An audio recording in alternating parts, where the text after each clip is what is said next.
ये छात्रों, स्वागत है आपका हमारे YouTube चैनल ज्ञान बिंदु पर। हम चर्चा कर रहे हैं व्याकरण के एक प्रमुख बिंदु रस पर।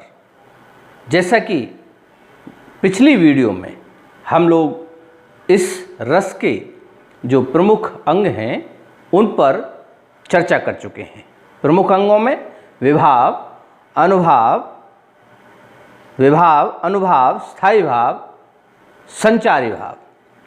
तो प्रिय छात्रों, आज इस वीडियो में हम चर्चा करेंगे रस कौन कौन से होते हैं और कुछ रसों को लेकर के आज हम चर्चा करेंगे। तो विद्वान लोग 11 रस मानते हैं। वैसे तो साहित्य में 9 रस माने गए हैं, लेकिन 2 रस और उसमें शामिल हुए, तो वर्तमान समय में 11 रसों को माना जाता है। जैसे श्रृंगार रस, करुण रस, रौद्र रस, भयानक रस, अद्भुत रस, भक्ति रस, वीर रस, हास्य रस, शांत रस, विभत्स रस और वात्सल्य रस। प्रिय छात्रों, मैं आपको यहाँ बताना चाहता हूँ कि जो साहित्य के प्रेमी बच्चे होते हैं या साहित्य प्रेमी जो भी आप हैं, आजकल साहित्यिक गतिविधियों में कविता धर्म या काव्य मंच की जो गतिविधियां हैं, उन गतिविधियों में प्रमुख रूप से 3 रसों की चर्चा मंच पर होती है या मंच पर प्रमुख रूप से 3 रस पढ़े जाते हैं: श्रृंगार, हास्य या वीर रस। जिसमें श्रृंगार में गीत गज़ल होते हैं। उसके बाद हास्य रस में कई बार कुछ कविगण चुटकुलों को भी कविता बनाकर प्रस्तुत करते हैं और कई लोग मुक्त छंद में कविताएं हास्य रस की प्रस्तुत करते हैं। और उसके बाद वीर रस में देशभक्तिपरक या समसामयिक विषयों पर देश से जुड़ी हुई रचनाएं होती हैं।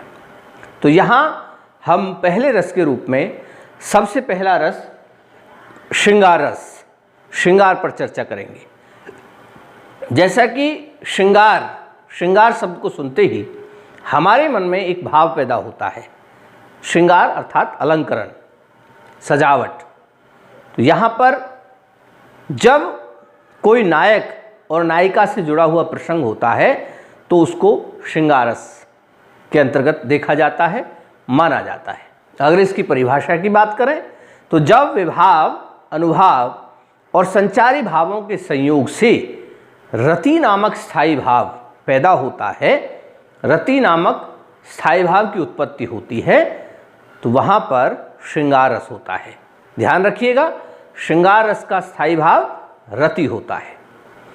श्रृंगार रस के अवयव, स्थायी भाव इसमें रति है और इसका आश्रय नायक या नायिका होती है। आलंबन नायक या नायिका, उद्दीपन उस समय का वातावरण, जैसा कि पहले भी हम बता चुके हैं, उद्दीप्त करने वाला वातावरण जो उस रस को परिपुष्ट करता है, उस रस को बढ़ाता है। अब श्रृंगार रस के भी 2 भेद हैं, संयोग श्रृंगार और वियोग श्रृंगार। जैसा कि संयोग से अर्थ होता है मेल, मिलन, और वियोग से बिछुड़ना। तो यहाँ पर सामान्य रूप से हम अर्थ लेते हैं, लेकिन अगर हम परिभाषा की बात करते हैं तो जब नायक नायिका के परस्पर मिलन, स्पर्श, आलिंगन, वार्तालाप आदि का वर्णन होता है, तब वह काव्य में संयोग श्रृंगार कहलाता है। जैसे एक बहुत प्रसिद्ध उदाहरण है, बतरस लालच लाल के मुरली धरी लुकाए। यहाँ पर राधा कृष्ण या गोपियाँ भगवान श्री कृष्ण की मुरली छिपा करके रख देती हैं। तो देखिएगा उनका किस तरह से संयोग श्रृंगार यहाँ पर बन रहा है। कहते हैं कि बतरस लालच लाल के मुरली धरी लुकाए, भौं करें सोहन हंसें, देन कहे नटी जाए। तो यहाँ पर स्थायी भाव रति है और आश्रय है गोपियाँ, भगवान श्री कृष्ण से वो वार्तालाप कर रही हैं। उसके बाद आलंबन क्या है? श्री कृष्ण उनके आलंबन हैं, श्री कृष्ण के प्रति वो आसक्त हैं।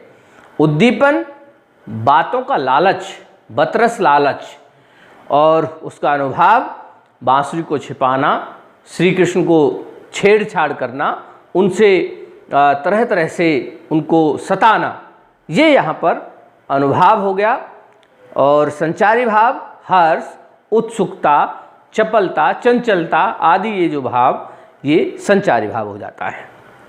अब बात आती है वियोग श्रृंगार। जैसा कि शब्द से ही प्रकट है, वियोग अर्थात बिछुड़ना। सामान्य रूप से अगर हम कहें तो वियोग यानी जब नायक का या नायिका का नायक से या नायिका से बिछोड़ना हो जाता है, बिछो हो जाता है, उस समय जो भावनाएं प्रस्फुटित होती हैं, पैदा होती हैं, वो वियोग श्रृंगार के अंतर्गत आती हैं।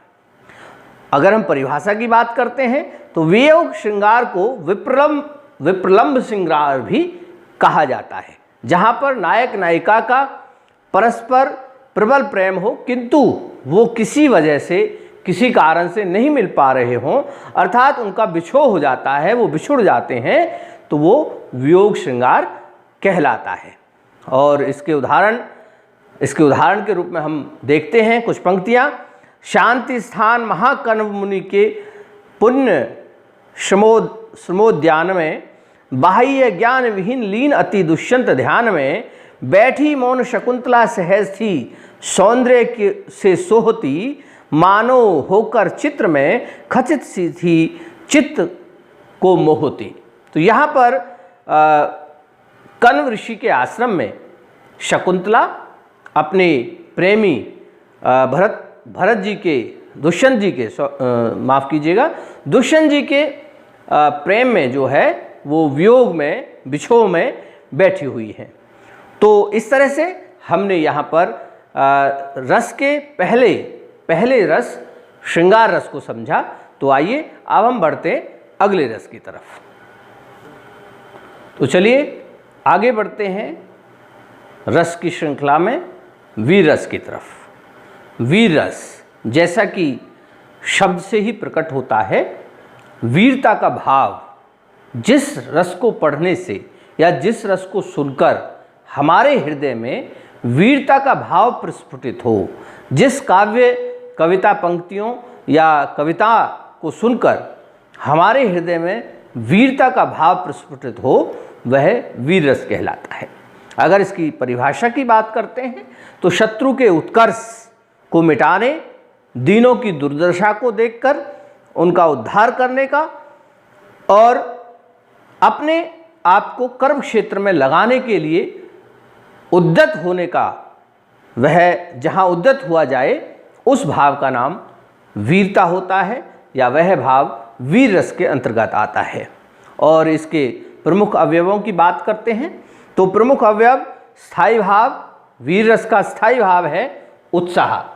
वीर रस का स्थायी भाव उत्साह। जैसा कि मैंने पहले भी आपको बताया कि प्रत्येक रस का स्थायी भाव आपको जरूर स्मरण कर लेना चाहिए। वीर रस का स्थायी भाव उत्साह होता है, उसके साथ साथ उसका आश्रय होता है नायक या उत्साही व्यक्ति। आलंबन होता है अत्याचारी शत्रु, आलंबन जिसको मिटाने की वह सौगंध लेता है। उसके बाद उद्दीपन, शत्रु का अहंकार, उसको समाप्त करने की जो भावनाएं हैं, उसकी हरकतें हैं।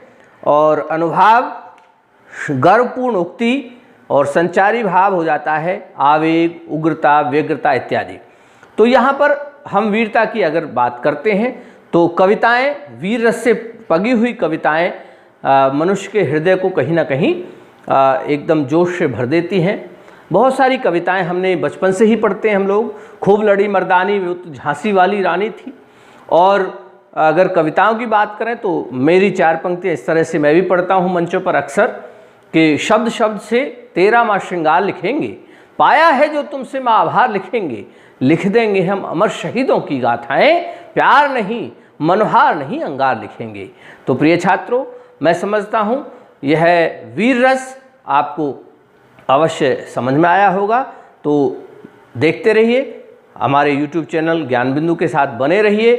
चैनल को सब्सक्राइब करिए और बेल आइकॉन को दबाइए, शेयर करिए, लाइक करिए। धन्यवाद।